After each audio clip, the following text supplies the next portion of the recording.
E aí, pessoal, beleza? Bom, primeiro quero falar, não repara a bagunça aí não, porque tá tendo uma mudança aqui no meu quarto, tá bom?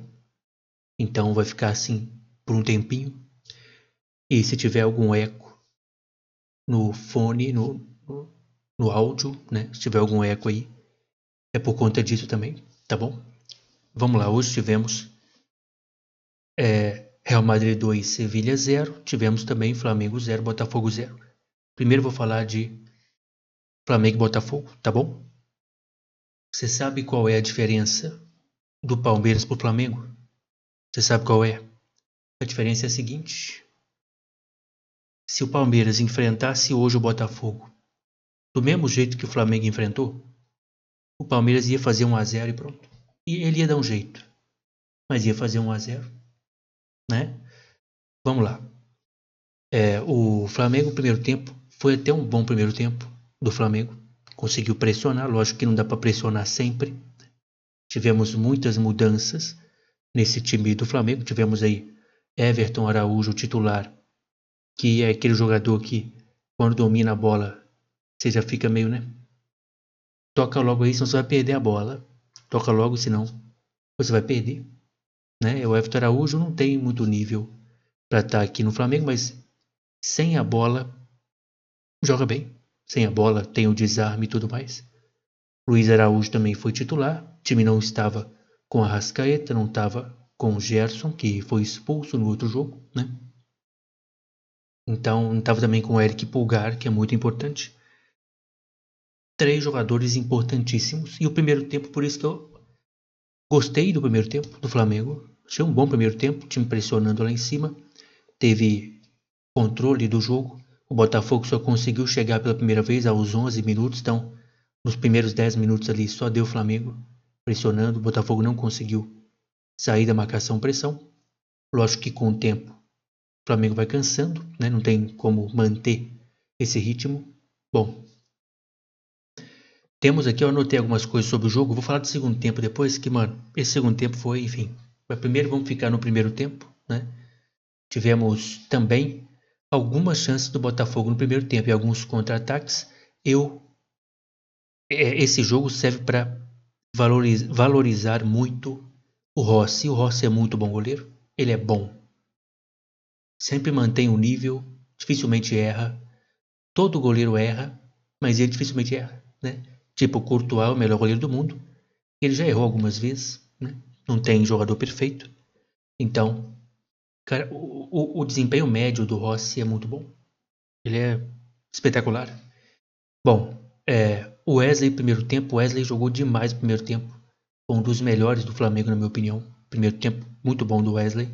E mais pro final do primeiro tempo, o jogo se equilibrou um pouco mais. O Flamengo cansou também. O Botafogo começou a jogar um pouco mais. Daí meio que acabou 0-0. E acho que esse primeiro tempo, o resultado foi até justo. Mas se tivesse que sair gol para alguém, eu acho que o Flamengo merecia mais. Mas o resultado foi justo, 0-0, certo? Vem segundo tempo, nenhuma substituição no Flamengo, nem no Botafogo também. Tivemos já uma chance com o Everton Araújo aos 2 minutos. Acabou chutando. E o goleiro John defendendo. Eu até anotei que, olha só. Rossi dando passes longos perfeitos. Mano, espetacular. O Rossi, a calma dele com a bola no pé. Ele com as mãos, ele é bom. Ele com os pés, ele é ótimo. Ele é calmo, né? Não se desespera. E ele dá uns passes longos. Cara, muito bom. É passe de... Tá ligado? O Pirlo. É o Pirlo do gol, a verdade é essa. Cara, ele acertou uns hoje. Muito bom, tá? É o goleiraço. Já era fã, tô ficando mais fã ainda do Rossi, né? Aí aos 14, tira o Pedro, Bruno Henrique, entra Juninho e Matheus Gonçalves. Galera, é o seguinte, o que eu penso? Comigo não tem essa de aquele jogador que tal jogador não pode sair do Flamengo de jeito nenhum, sabe? O Arrascaeta não pode ser vendido nunca, o Pedro não pode sair nunca, o próprio Rossi, o Rossi não pode sair nunca. Comigo não tem essa não. Acho que se vier uma boa proposta, beleza. E a questão do Pedro é o seguinte, galera. Muitos comentaristas estão dizendo o seguinte, O Pedro não está tendo muita chance, ou não está jogando muito tempo, porque não tem a característica que o Felipe Luiz acha ideal para o atacante, do estilo do jogo do Felipe Luiz, sabe? Eu concordo que o Pedro não tem essa característica, ele não tem. Só que muitos comentaristas dizem também o seguinte: o Pedro precisa ficar bom fisicamente para poder fazer o que o Felipe Luiz pede. Para mim, não. Mesmo, na minha opinião, não, né? Mesmo o Pedro 100% fisicamente, sabe? Vamos supor que ele está perfeito a parte física. Ele não faz o que o Felipe Luiz quer, porque não é a característica dele.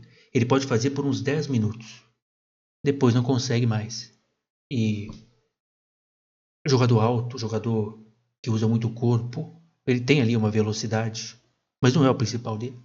Então, na minha opinião, mesmo o Pedro com a parte física 100%, ele pode fazer por uns 10 minutos o que o Felipe Luiz quer, que é marcação-pressão, depois não vai fazer. Não vai fazer. E não é... Eu não posso chegar aqui e falar, o Pedro não está fazendo porque não quer. Não, é a característica. Vai cansar. É jogador grande, né? Então, galera, é o seguinte, eu não tenho ligação com o jogador, tipo, jogador tal não pode sair. Então, para mim é o seguinte, mano, pareceu boa proposta, vende. Não aqui pro Brasil, né? Porque tem muitos times que jogam com o centroavante estilo Pedro, que não precisa fazer marcação-pressão, aí vai dar problema pro Flamengo, né? Vende para fora com uma boa proposta e traz um jogador da característica. Sabe um jogador que seria perfeito? Eu não estou falando que o Flamengo vai contratar ele, mas vamos supor que o Flamengo tivesse dinheiro infinito e poderia trazer qualquer um. Digamos, qualquer um não, porque aí eu vou acabar pedindo, né? Haaland, Mbappé, aí não, né? Calma aí. Mas sabe um jogador bom, que tem a característica que o Felipe Luiz quer? O Matheus Cunha. Matheus Cunha do Wolverhampton seria perfeito. Inclusive, se o Wolverhampton quisesse fazer uma troca, eu aceitaria. Vai o Pedro e vem Matheus Cunha. Ele tem o que o Felipe Luiz quer. Entendeu? Mais ou menos. Eu não ligo para... Eu não tenho ligação para jogador. É ídolo. Não, comigo tem essa não. Tem a característica. Matheus Cunha. Acho que seria perfeito. Estou dando uma ideia só aqui. Não é nem uma ideia. Estou dando uma opção. Um exemplo. Estou dando um exemplo do que o Felipe Luiz meio que pensa de futebol. Um centroavante para ele seria o Matheus Cunha. Nem centroavante, é atacante, né? É atacante. Porque na minha cabeça, centroavante é aquele cara que fica paradão lá, sabe? É atacante. Entendeu? Que ataca o espaço, que faz marcação-pressão. Bom, então eu em nenhum momento vocês vão me ver com raiva do Felipe Luiz porque ele tirou o Pedro ou porque o Pedro não é titular. Em nenhum momento. Não vou ficar assim de jeito nenhum, tá bom? Eu entendo o que o Felipe Luiz quer fazer e ele acredita nesse jogo, nesse tipo de jogo. E realmente o estilo de jogo do Felipe Luiz, de pressão, precisa desse centroavante que faça pressão toda hora. Só que tem um problema. O Juninho, ele tem essa característica. Ele é assim. Só que eu acho que o gás do Juninho acaba muito rápido. Hoje mesmo ele entrou aos 14 minutos e aos 30 ele já não estava, sabe, dando aquela pressão. O Bruno Henrique deu a pressão muito mais do que o Juninho. No primeiro tempo, o Bruno Henrique deu pressão toda hora. Então, tô entendendo a do Juninho. Cara, você tem essa característica. Lógico que você não é o Matheus Cunha, né? Nem de perto. Mas corre, cara. Corre toda hora, né? Você que entrou no segundo tempo. Dá pra você correr por uns 20 minutos. Frenético. Não é possível que não dá, né? Por 20 minutos. Bom. Outro problemão. Lesão do De La Cruz. Lesão do De La Cruz. Aí o Danilo entrou. O Léo Ortiz foi pra volante. Aí não tem o que discutir. Era o que tinha que ser feito mesmo, né? Agora a lesão do De La Cruz, mano. Meu parceiro. E olha o problema, olha só. O Wesley levou cartão amarelo. Tá fora do jogo contra o Palmeiras. De La Cruz provavelmente, do jeito que saiu ali, não vai estar também. Palmeiras abriu 4 pontos. Então mesmo se o Flamengo vencer, fica ainda em segundo. Só que é aquilo. Vai vencer o Palmeiras lá no Allianz Parque? Esse Palmeiras de hoje. Será que vence? Será que o Flamengo vence? Eu não sei não. É o que eu disse no início do vídeo. Esse jogo de hoje, Flamengo e Botafogo, se fosse Palmeiras e Botafogo, se os dois times jogassem do mesmo jeito, Palmeiras e Botafogo, o placar final seria 1-0 Palmeiras. Eles iam dar um jeito de fazer o gol. Tá bom? Então, o segundo tempo foi muito ruim, tá? Mas que jogo ruim de segundo tempo. Parado toda hora, jogador no chão. Não os dois times não conseguindo trocar passes e infiltrar na linha defensiva. Cara, enfim. Mas tá aí, 0-0 acho que foi o placar justo. Acho que nenhum. Talvez assim, o primeiro tempo o Flamengo merecia fazer um gol, o segundo tempo o Botafogo merecia fazer um gol. Então 1-1 acho que seria, né? Mas é empate também, enfim. Tá bom? Agora é o seguinte, é descansar o time, porque acho que o próximo jogo, se não me engano, é Botafogo da Paraíba. Então é rodar o elenco. E quanto o Palmeiras tentar, porque o Palmeiras abriu 4 pontos. Abriu 4 pontos e, meu parceiro, se perder, abre 7. É lógico que o Palmeiras ele vai perder o Estevão, né, no meio do ano. Vamos ver como é que eles vão jogar sem o Estevão. O Estevão é um jogador muito importante. Mas o Flamengo não pode deixar o Palmeiras parar, né? Então, sinceramente, do jeito que o Flamengo está desfalcado e tudo mais, eu tô aceitando o empate contra o Palmeiras. Eu tô aceitando. Vai ficar 4 pontos de diferença. E depois o Flamengo tentar tirar.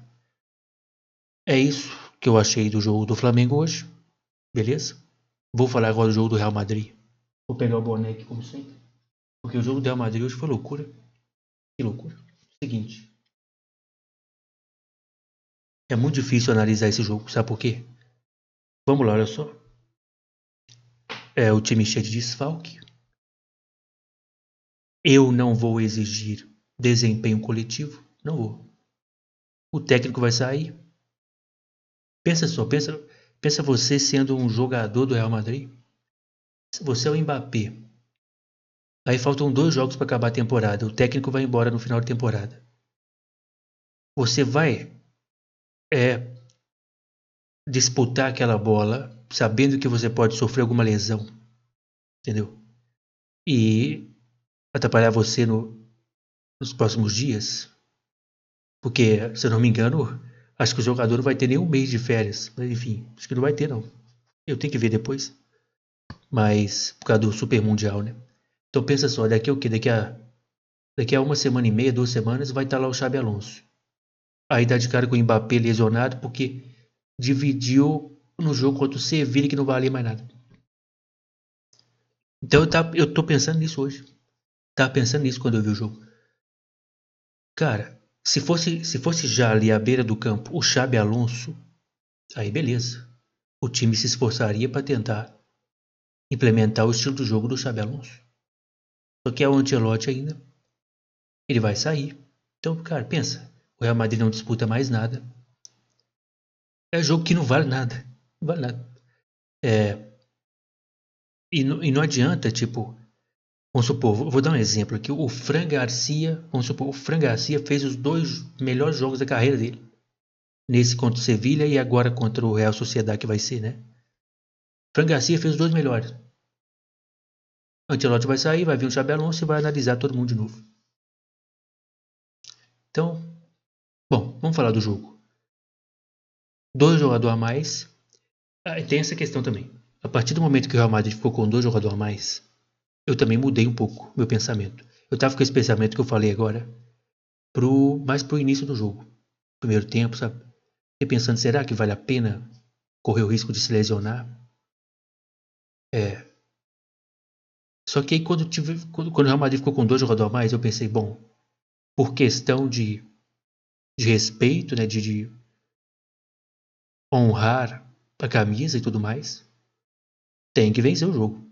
Pelo menos 1-0, pronto. Pode estar jogando mal, faz um gol, time adversário com 2 a menos, né? Galera, estou falando só nessa situação, tá bom? Se o Real Madrid tivesse o mínimo, a mínima chance de ser campeão, deveria jogar a Vera. Tem 1% de chance de ser campeão. Deveria jogar a Vera para vencer. Mas não está disputando nada. Bom, cheio de desfalque também. O Valverde jogou de lateral esquerdo no segundo tempo. Não bastasse jogar de lateral direito, botou de lateral esquerdo. um monte de menino jogando, enfim. Mas esse jogo de hoje era para isso mesmo. Era para isso mesmo. Então, com relação ao jogo do Real Madrid, é difícil fazer uma análise por causa disso, cara. Daqui a pouco vai trocar de técnico. É bom ver um time jogando de forma coletiva e tudo mais, mas hoje eu não tava nem aí para isso. E meu pensamento era não entrar em jogadas que tem o risco de lesão, sabe? Não disputar aquela bola e tudo mais. E fazer um jogo digno, né? É lógico que não é ficar andando em campo e tomar 5-0, né? Faz um jogo digno. Evita lesão, evita sprint exagerado, entendeu? E o próximo jogo, para mim, é a mesma coisa. É que o próximo jogo ele é a despedida do Ancelotti. Então talvez tenha alguma coisinha ali, mas vai tocar de técnico e tudo mais. Se o Ancelotti fosse ficar no próximo ano, aí sim, aí eu queria ver hoje uma coletividade maior e tudo mais. Né? Mas eu não vou cobrar não, sinceramente. Não vou, não. E acabou 2-0, acho que o resultado foi justo. Você vira com 2 jogadores a menos. Então é isso. Próximo jogo contra a Real Sociedade, não tem nem a data ainda, pelo menos na hora que eu vi ali. Não sei se vai ser sexta, se vai ser sábado, se vai ser domingo, não sei. Mas provavelmente eu não vou conseguir assistir esse jogo, galera, porque tá tendo. Vai ter algumas obras aqui no quarto, né? Tá tudo modificado aí, vocês estão vendo? Gaveta ali. Então não sei nem se eu vou ter tempo de ver o jogo, tá bom?